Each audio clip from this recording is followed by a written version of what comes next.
Oh, I know. Listen, you're fighting Cowboy, man. I mean, you actually called him out after your last fight, your last victory over the Juggernaut over there. What made you want to call out Cowboy? Well, he's took into the main thing. The reason why it's personal to me, why I want to hurt this dude, is because he's taking two signed bouts from me. Two guys that were ranked opponents, he's taking them away from me. For one reason or another, I signed a bout agreement. My counterpart signed a bout agreement. And they ended up giving the fight to Cowboy later on, which is fucking mind-blowing to me. You know, I'm here to fight, and we both signed. The UFC had even done already the little posters that they do and put them out there. And, you know, weeks before the fight materialized, they got snatched up to give it to him. So that's something that I really want to hurt him, because he took money from my table, you know. So I want to hurt him on a personal level, you know, not because I as a person, I think he's this or that. It's just for that reason alone, you know. You feel like he's wronged you? I feel like he's wronged me and he didn't even know it. You know, he probably had nothing to do with it, but it doesn't matter. Somebody's got to pay with interest for what was done to me. I like that attitude, man. I like that attitude, since they're going to be locked in a cage together, Jimmy. Well, do you feel like he's looking past you, too? Because he's been talking about possibly fighting Lawler and fighting Damian Maia. And do you feel like he is not focused enough on this fight, or that he's not giving you the respect you deserve? He could talk all he wants, you know. He can say whatever he wants. When I look into his eyes, I see the bitch in him. I see the hole in him.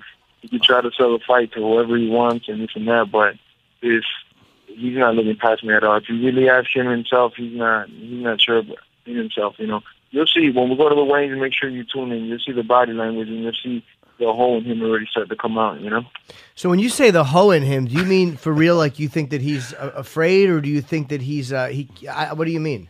I think that he's a hoe, and when I slap the shit out of him, I'm going to bring it out of him. When we get in that cage and we start to throw blows, he's going to find out. Well, me and him have worked out before together, so he knows the type of character that I am, you know. He knows the type of athlete that I am as well. So he's not in any way happy, you know. I could tell from the interviews the things that he's been saying, you know. Reaching into the fantasy files, saying that he has better wrestling than me. When me and this guy wrestled, he was dropping guard. That's how much he had conceded towards my wrestling prowess, that he was like, I'm just going to drop guard on this guy. Well, he couldn't get a takedown. He knows I was taking him down. So when he said that on an interview that he had better wrestling than me, he could say he has better jiu-jitsu than me. He could say he has better head kicks than me. I'd be like, yeah, he does. But when he said he's got better wrestling than me, I fucking almost pissed my pants, because I'm like, bro, this dude is reaching into the fantasy files, because we wrestled extensively and he knows what happened. So when he says dumb things like that, it just makes me think, bro, he's having to create a fictional world to get in that cage with me, because in wrestling, it's not even close, you know? So when you hear a guy talking about something that you know is not true, you think that they're afraid and they're trying to build themselves up, or trying to build a way that they can be comfortable to get in there. Damn right. And not only that, what's got to be motivating, this is a huge opportunity in the sense that guys like myself, you know, I'm gonna say more than the diehards, because you've been around. Guys who watch the game, they know who you are. But for some reason, the cowboy hat, the extreme sports, the guys, they like the, you know, he's an exciting fighter. Also, you know, he's got quite a buzz about him lately. You take him out, you know, you steal all that. Is that a motivating factor? Oh, that's always a motivating factor. But that's in every fight I fight, you know. Whoever it is that I'm fighting, they always got a fan base behind them, and you're going to steal some of those fans, you know, whenever you whoop that dude's ass. So that's definitely a motivating factor, because you got a lot of people behind them, you know. And you used to fight too. We were watching some of your old stuff on. There's really cool stuff to watch you fighting on, you know, like bare knuckle fighting in Miami. And how old were you when you actually started doing that in street fighting? How old was I, or how old was I in those fights that you saw? Oh no, like when you started, when you decided to go down that road. I was pretty young. I was like 14, 15 years old. What else were you doing? Like, were you doing well in school? Were you like, this is the only way I'm going to stay out of jail, or how you know? Oh man, I was a straight A student, perfect attendance type dude, bro. You know me. I don't know, that might be honor roll, all that shit. I had scholarships to Princeton, Harvard, you know, Yale. You just decided to fight a little bit. You got tired of the academic praise, and you decided to fight. Yeah, I was like, you know what? Let me test myself in the physical world. Did you like it at first? Because I mean, growing up, I can't even comprehend doing that. Did you like the feeling of it, or did you see that as the only way out? It's a combination of things. You know, I knew I was good from birth at it, because I was just growing up fighting all the time, you know, and I knew I had a distinct advantage between everybody I had faced in the street, you know. And it wasn't because I was faster or stronger than them. It was just because of my willingness to fight and just keep going and go through pain, through fatigue. I would just be able to push more than whoever I fought. So I knew I had something there, you know. And plus, I liked it. You know, it wasn't really, to me, it wasn't like, oh, let's see who's the toughest guy in the neighborhood or nothing. To me, it was like somebody wanted to put the gloves on and box, and somebody was upset because I got their girlfriend's phone number. It was whatever to me. Let's go. Let's see what happens, you know. And I just like it. You know, some people like playing basketball or bowling. I like to fight. If you ask me, hey, you want to go to the nightclub, or you rather get in like a good sparring session, I'm gonna tell you, let's go get in a good sparring session. That's what I like to do. That's why you see me fighting as much as possible, because this is my fun. This is my birthday party every time that I'm out there. And, you know, in one of those fights I was watching, I was surprised to see you throwing, this was, again, these backyard fights. I mean, but you were fighting a tough guy, and you were throwing kicks. I didn't even know that kicks were an option. I'd watched a lot of those, but I literally thought they were only allowed to box. But you were allowed to mix it up with kicks, or you couldn't go to the ground, or what were the rules in those fights? In Miami, for every time the two guys would fight, those two guys would come up with the rules usually. Like, hey, you could do everything standard that you want, but there's no groundwork. Some of them even had, like, you could take a guy down and then it would break it up in the ground, you know. The only thing that's almost always banned is jiu-jitsu for some reason. There's no BJJ allowed in like, the bare knuckle fights. I guess because if you can do that, you're just going to kill everybody. I mean, you know, if a bunch of guys can't do that, it's going to be like the those old Ultimate fights, you know, where the jiu-jitsu guys just destroyed everybody. No, not just that, but yeah, in a sense, yeah, because none of the guys in the street could afford the jiu-jitsu classes, so nobody knew it. So it was like a big no-no. You know, you could power slam somebody into next week, but none of that armbar and triangles and stuff. That's always been like a big no-no in the street fights. Oh, okay. I didn't realize that. And you got to know Kimbo. He's a guy I never met, but I hear he was a really, really good dude. Man, the most humble dude possibly I've ever met in my life. You know, a lot of people see him in the videos and they think a certain way of him, but that dude was a real human being, a real cool guy, man, on the regular, just at all times of his life, you know? Yeah, he seemed like a nice guy. Even after he beat somebody's ass, he'd help him up. Like, you know, he seemed decent enough. He didn't rub it in anybody's face. He just beat him up and took the money. Yeah, and he never said he was the best in that. He just said, hey, man, I like to fight, and I just want to fight, you know, and he put his time in and got as good as he could. You know, he started late. I would have loved to see Kimbo if he would have started at a reasonable age, you know, like in his teenage years into the fighting, because he was just a good athlete and tremendous heart. You know, he had heart problems all his whole career, and he was going out there and throwing war zone. You know, if this guy would have started training since young, who knows what he could have done. He was already like 40 years old when he got in there, you know. I mean, was he? He was up there. He was up there when he was in the Ultimate Fighter. He was pretty. Oh, much, right. I'd say, and it's hard to catch up with all the groundwork with the jiu-jitsu, you know. Because he had some. Oh yeah. He had some meat hooks on him, and he could throw. Yeah, he could. He was heavyweight, right? Oh, yeah, I believe he was heavyweight, right? Hey, did you see that documentary, Jorge, on the fighting with Dada 5000? I forget what it was called, but it was all about those fights. Say it again, the Dada, when Kimbo fought Dada, you said? No, did you see the documentary where they were kind of showing you how the whole thing works and them signing the fighters up? It was a documentary on all those, on Dada 5000 and all those backyard. Oh, no. I never got to see the documentary because that was like the weak sauce dudes of Miami, so I didn't even bother to watch that documentary. How did you actually? Those are more like the weaker ones, you know.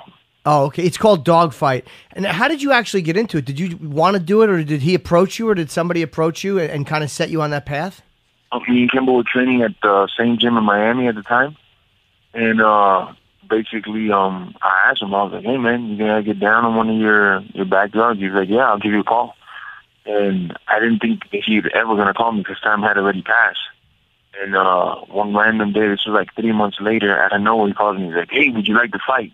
And I was like, fuck yeah. He's like, all right, come this way, and the scrap is on. And I was like, all right, and I went and I fought. Was that a boxing gym you guys were out of? No, it was MMA gym, FFA, Miami, Florida. And you, I didn't realize I didn't realize Kimbo had been involved with MMA for that many years. Yeah, he was training. He was mainly doing like boxing and learning a little bit of like wrestling and stuff, you know. But he didn't know anything at the time. You know, he was coming straight from bare knuckle brawling, you know. Okay. So how did you get into that? Into the how'd you get involved with the American Top Team?